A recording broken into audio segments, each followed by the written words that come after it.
Welcome to the Rustic Garden. Today we're going to plant cool weather crops. It's the fall, mid-September here in Maryland Zone 7, and you can grow the cool weather crops in the spring and in the fall. And cool weather crops are basically plants that enjoy 50, 60 degree nights, 70 degree days, and what we're planting today are radishes. They love the cool weather. They really thrive in really 50, 60 degree weather. And we're going to transplant a bunch of different greens into the bed. These transplants are about 2 weeks old.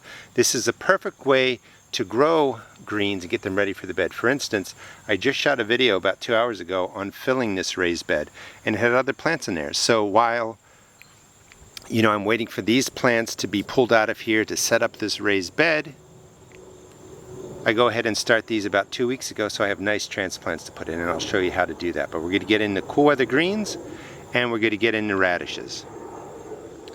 The radish I'm planting today is the Roxanne. It's a past All-America Selections winner. It's a wonderful radish. After germination, it takes 21 days to be ready for your table. And when I grew these before, they've just been really magnificent. Nice, round, red radishes that the whole crop really produced. Now, when you plant radishes, you want to plant them into a nice, loose soil, and I'll link the video on how I set up this raised bed. It'll give you some idea.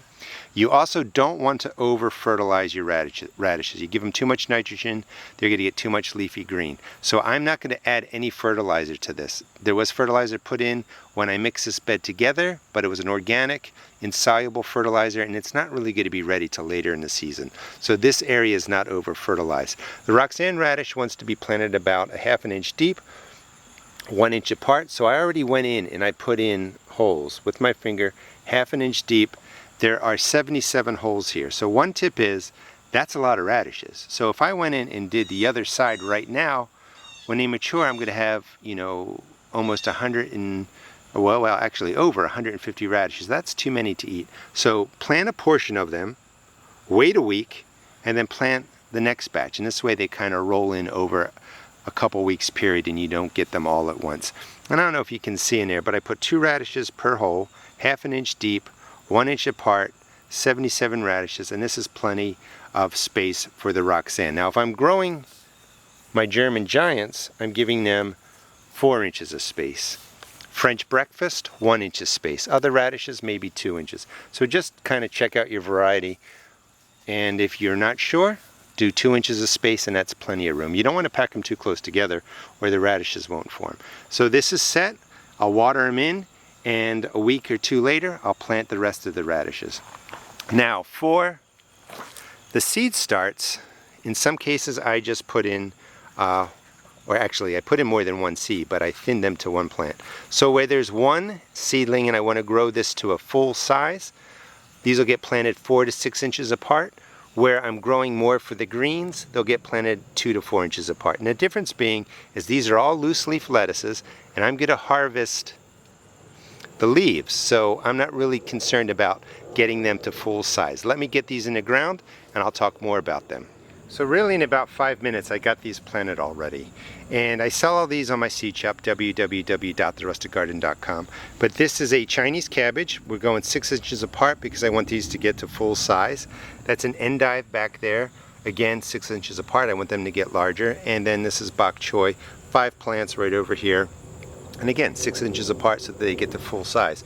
Right in there I planted some blood beets. We're not growing beets, we're just growing the leaves, so it's fine that a lot of plants are packed into that area. Okay, let's get over to the other side, but you can see how quickly you can get stuff in the ground if you start transplants.